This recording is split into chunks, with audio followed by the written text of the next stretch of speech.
My Lords, all supplementary questions have been asked, and we now move to the next question. We come to the fourth oral question. Lord Adonis. My Lords, I beg leave to ask the question standing in my name. I call the Minister, Lord Frost.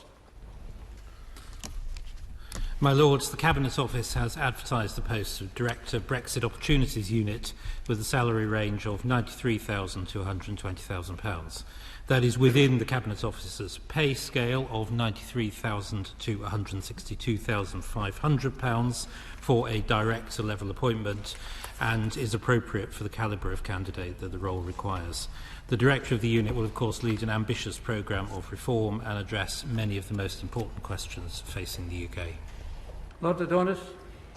My Lords, I'm thinking of applying for this job because it's such an exciting opportunity, and I'd be prepared to do it for nothing. And I was wondering what the noble Lord might think of my application. Can I give him my pitch for the job, which is that the biggest opportunity for the Director of the Brexit Opportunities Unit is the opportunity to reapply to join the single market and the customs union so that we eliminate trade barriers with the European Union, we eliminate the need for any trade barriers north, south or east-west in respect of Northern Ireland, and we extend once again to the British people the great opportunity to be able to travel, study, work, settle, live and form relationships across the whole of their continent and not be locked up in Boris Johnson's Brexit Britain.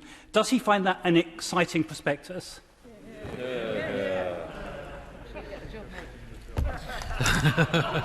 My Lords, I thank the noble Lord for his job application. Of course, it's very open to him to apply if he wishes, and it won't be for me to judge whether he meets all the criteria for that job or not. It won't surprise you to know that I disagree with his assessment of where we stand as a country. Brexit will be hugely in the interests of everybody in this country as we take forward the exciting opportunities to reform our own rules, take back control of our own legislation and run our own country as we wish. Lord Moylan. My Lords, quite by contrast with the noble Lord Adonis, I see one of the great opportunities of Brexit as the opportunity to diversify our trade away from its artificial and risky dependence on the European Union. In that light, will my noble friend say what plans the government has to sponsor and support new and existing industry-led export promotion agencies that can help in hunting down sales around the world? My Lords, my noble friend is absolutely right, of course, to set out the trade opportunities that are now available to this country after leaving the EU. I and many of my Cabinet colleagues, of course, work very closely with industry organisations of all kinds to help them in their export plans, to understand any difficulties they're facing and to resolve them, and we continue to do that expeditiously. Baroness Quinn. My Lords, I urge the Minister to look favourably on the application by my noble friend Lord Adonis. And in contrast to the noble Lord Moylan, the Prime Minister claimed that his deal, the TCA, would allow our companies and exporters to do even more business with our European friends. So will it be part of the job of the Brexit Opportunities Director to achieve increased trade with our nearest and biggest market, particularly in the light of the disruption and loss of trade that we've seen over recent months?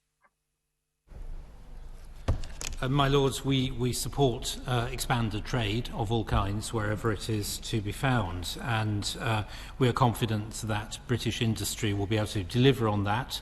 The figures for exports so far this year show that exports to the EU are back to normal at 2019 levels, and that is what we expected. The opportunities for this country as a trading country are very great, and I'm sure it will be part of the role of this individual to get behind them. Kent Waverley. Lords, would the noble Lord ensure that central government works as a single unit with a common set of objectives? And somewhat in the same vein as to the question of Lord Moylan, will you also ensure that building on a strategy of free trade and tariff-free access to our markets from emerging and frontier markets, and ensure maximum commercial and political buy-in from those governments to reinforce the global Britain vision? And if he agrees, what does he have in mind to achieve that?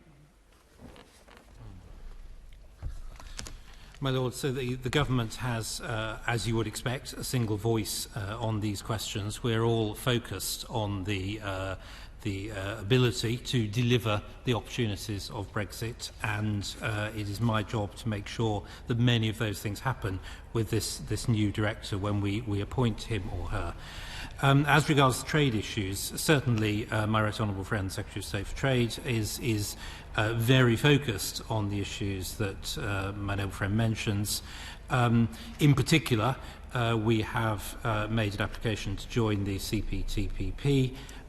We have published our prospectus for that, and we look forward to opening and continuing those negotiations during this year. Ernest Chapman of Darlington. I think one of the problems the Minister's got is he can't even guarantee free trade within the United Kingdom at the moment. But let's be positive. Referring to his new unit, the Noble Lord the Minister has said that he's fully behind making things happen and that he's prepared to look at government procurement, and I welcome that. The Minister will know that Keir Starmer recently launched a Buy British campaign, including giving more public contracts to British companies and requiring public bodies to report how much they buy from British companies. And to make sure his new unit has an impact and isn't all hype, will the Noble Lord the Minister back our proposals for a Buy British campaign? My Lords, the Noble Baroness is of course right to underline the importance of procurement reform for our objectives going forward. We've made clear that we wish to take forward a procurement bill which will simplify radically the arrangements that we have inherited from the European Union. We are of course bound by the government procurement agreement at the WTO, as well as any procurement arrangements in our free trade agreements, and procurement policies have to fit within all those agreements. My Lords, it is very surprising that the government needs not only a director, but a whole unit paid and tasked with searching for Brexit opportunities. For the Noble Lord, the Minister and his like-minded colleagues, these are surely self-evident. Can the Noble Lord therefore list for me now, specifically, and not with some grandiose global Britain rhetoric, what those Brexit opportunities are, sufficient to outweigh the very specific Brexit losses, such as difficulty working in the EU, the hassle in exporting and importing, and the shortage of workers in a range of sectors? My Lords, I'm very happy to do so. For example, we have already brought in a new points-based immigration system. We have already brought in new arrangements for support to our farmers, replacing the Common Agricultural Policy. We are beginning to agree free trade agreements with a range of countries around the world. We have brought in a new global human rights sanctions regime that has been used extensively, and in the Queen's speech we have set out future opportunities: a subsidy control bill, a procurement bill, the free ports programmes, professional qualifications bill, planning bill. The Chancellor set out our roadmap for future financial services. I could go on, but I think there is a long list of opportunities that we will be able to take advantage of. My Lords, the DUP leader, Sir Geoffrey Donaldson, claimed this morning on Good Morning Ulster that the Northern Ireland Assembly not having any role whatsoever in the operation of the protocol undermined the very standing of devolved institutions in Northern Ireland.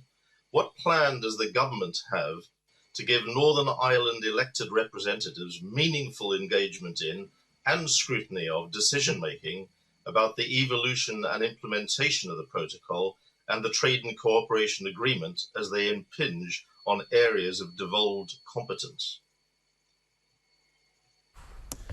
My Lords, the arrangements day to day in the protocol for democratic scrutiny of laws in Northern Ireland are, of course, anomalous democratically. We've said that before, and that is why we had to negotiate the consent arrangements in the Northern Ireland Protocol to ensure that there was democratic support or not for these proposals. We will, of course, be setting out our approach to the Northern Ireland Protocol more generally later this week.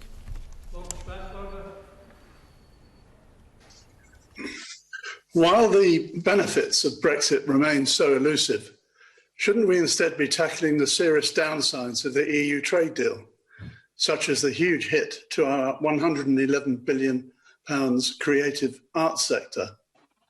British performers now face major obstacles to touring in Europe, including prohibitive costs and mountains of red tape. Meanwhile, musicians from Tonga and other third countries can tour freely in the EU.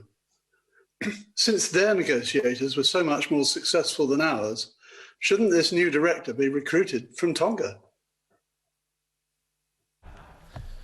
My Lords, we stand fully behind our great creative industries and in supporting them in touring around the European Union.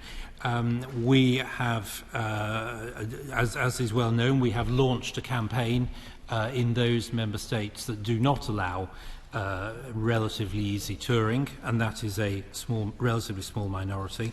We have launched that campaign. We are lobbying actively the member states concerned, and we will continue to do so in the hope that they will change their arrangements to make them as liberal as ours. My Lords, the time allowed for